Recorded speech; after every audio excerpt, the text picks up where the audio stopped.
આપણું ચિંતન સોમવારની સવારે આપનું સ્વાગત અને સબસ્ક્રાઇબ માટે વિનંતી. ઈસુના સોળથી સાજાપણું એ આપણા ચિંતનનો વિષય છે. યશાયા પ્રબોધક 53 અને 4 એ દર્શાવે છે. એક વિખ્યાત એક્ટર હતો, એનો દેશ અમેરિકા. તેમણે ઈસુના દુઃખ સહનની દ્રવી જવાય એવી ફિલ્મ બનાવી. તેઓ ભારે અકસ્માતમાં સખત ઘવાયા. ત્યારે તેમણે પોતે આત્મકથામાં લખ્યું કે આ અકસ્માતથી મારા એટલા બધા હાડકાં તૂટી ગયા કે ડૉક્ટર પણ તેને ગણી શક્યા નહીં. હોસ્પિટલમાં 6 માસ સુધી તેમના હાડકાને જોડવાની વૈદ્યકીય સારવાર કરવામાં આવી. આ સારવાર અપાતી રહી. 8 મહિના પછી એમને હોસ્પિટલમાંથી રજા આપવામાં આવી, પણ વ્હીલચેરમાં ફરવાની સલાહ તેમને અપાઈ. તેમણે વ્હીલચેરમાં જોવા આવવાનું શરૂ કર્યું, પણ જણાવ્યું કે હજી મને સાજાપણું મળ્યું નથી.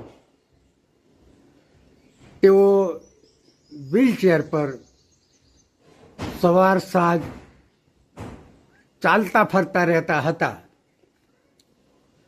એક દિવસ વ્હીલચેર દ્વારા એ પસાર થઈ રહ્યા હતા ત્યારે રસ્તાની બાજુના એક ચર્ચમાંથી ભક્તજનોના ગીતો અને અવાજ આવતો હતો.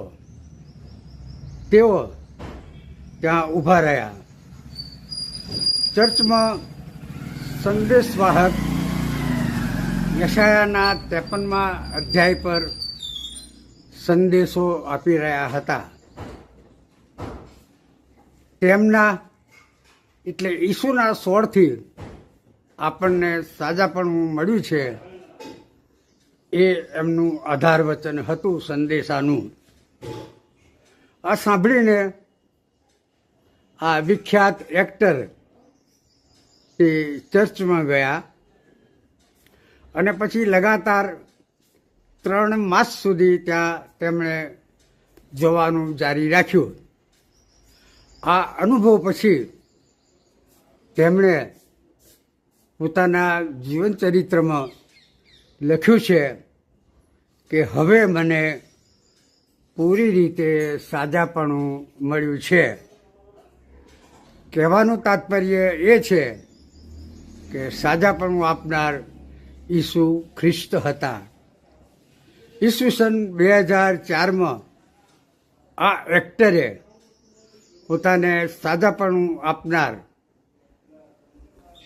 ઉદ્ધારનાર પ્રભુ ઈસુના દુઃખ સહનનું નિરૂપણ કરતી ફિલ્મ પેશન ઓફ ક્રાઇસ્ટનું નિર્દેશન કર્યું. આ જગત વિખ્યાત એક્ટર કે જેમણે ઈસુને પોતાનું સ્વાર્પણ કર્યું, તેમનું નામ મેલ ગિબ્સન. તેમણે ફિલ્મ બનાવી ઈસુની. તેને જોઈ લાખો કરોડો પ્રેક્ષકોએ. અત્યારે આટલું જ. ફરીવાર આપણે બીજા ચિંતનમાં મળીશું. ત્યાં સુધી આપણે પ્રતીક્ષામાં રહીએ.